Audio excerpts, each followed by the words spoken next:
everybody, welcome to K-State Today. We're going to give you guys some events for next week.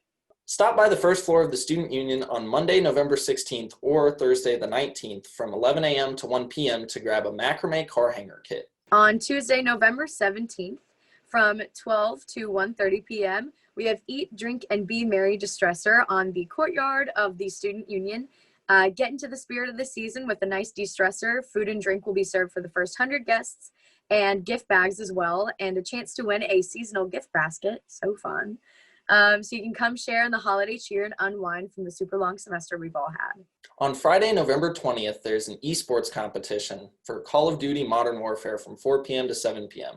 Play for a chance to win prizes and bragging rights in this 2v2 search and destroy double elimination bracket. We're limited to 50 teams, so sign up on the UPC events page soon to secure a spot. Winners will be awarded gift cards. Thanks for tuning in to this week's events portion of K-State Today. Have a good Thanksgiving break, and we'll see you next time.